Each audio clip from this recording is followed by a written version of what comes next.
How's it going, guys? Justin here. Today we're going to talk about effectively applying a splint on our casualty during maybe a secondary assessment in our tactical field care setting, right? And we notice an open fracture on the patient's forearm here, right?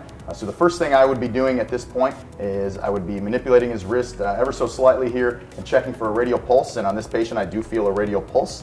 And so I would kind of have him, if he's conscious, I would kind of have him hold his wrist here and just kind of support it. The equipment that you'll need to perform this procedure on this casualty, the vast majority of it is going to be in the casualty's IFAC, right? So initially, we're going to open up the casualty's IFAC here, and I'm going to get out a few supplies. I'm going to get out my roll of tape.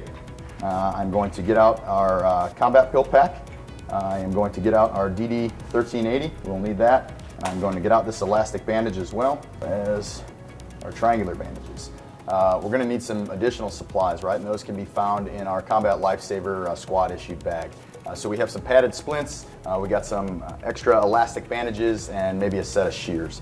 So this is my buddy Jack. He is going to help us mold this padded splint, and we're going to use the casualty's unaffected limb to mold this splint. And while he's doing that, we still have this open wound on our casualty here. So I'm just going to go ahead and very lightly put some bulky rolled gauze around this just to try and help us with some sterility and some infection precautions, right? So I don't want to cause any more harm or pain to our casualty, so I'm just going to do this really loose. And we want to get this on before we get the splint on, so we're not doing it over the splint. And then when they go ahead and cut this off at the next echelon of care, then it causes further harm to our casualty.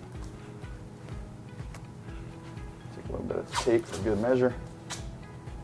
Tape on our tail here.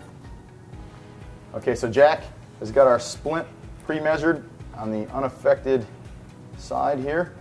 You'll notice that he's got a roll on the end to keep the casualty's hand in a neutral position, as well as he kind of left a little bit of a spot here where I can reach in and check the patient's pulse.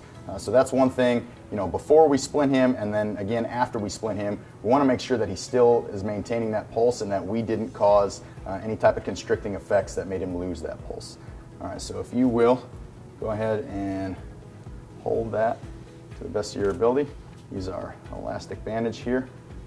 And we want to immobilize the joint below as well as the joint above the affected area. And the reason for that is when he twists his wrist or moves his elbow, those two bones in this forearm are going to move as well, and it's going to further cause pain to our casualty and potentially do more harm.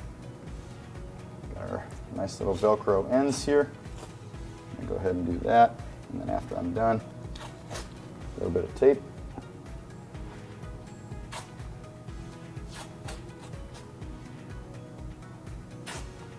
Taped. And then our second elastic bandage. We'll start here. So we immobilize the wrist initially. Now we're going to go around and kind of immobilize the elbow here.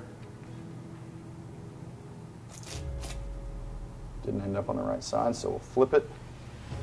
Use that Velcro. And then again, with our tape for an extra level of security here. So at this point, we got them all splinted up. We want to go ahead, like I said previously, and recheck the casualty's pulse. He had a pulse prior to and then again after our splinting. And so now we're going to put him in somewhat of a position of comfort to the best of our ability. And if he's conscious, we can have him go ahead and help support his own arm. And so we have some triangular bandages here. We're going to use like a swath technique here. We've tied two of these together. These can be found in your Combat Lifesaver bag, as well as there's usually one in the individual first aid kit.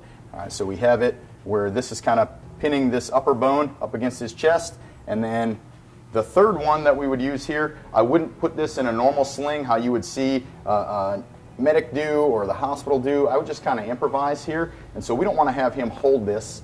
So we're going to take this triangular bandage, we're going to go around the back of the neck here, just so it kind of holds it in this position and he still has his free hand here. We just don't want this so tight that it cuts off any circulation anywhere else, right? And we're going to be going back to the casualty's individual first aid kit. We're going to pull out their combat pill pack. We're going to verify that our casualty does not have any allergies that prohibit him from taking this combat pill pack. And so if he is conscious, and he can swallow on his own. We'll go ahead and administer the 2 pain medications and the 1 antibiotic that's in here. The antibiotic really because this was an open fracture, and then we would document all of our treatment to include the combat pill pack on our DD Form 1380.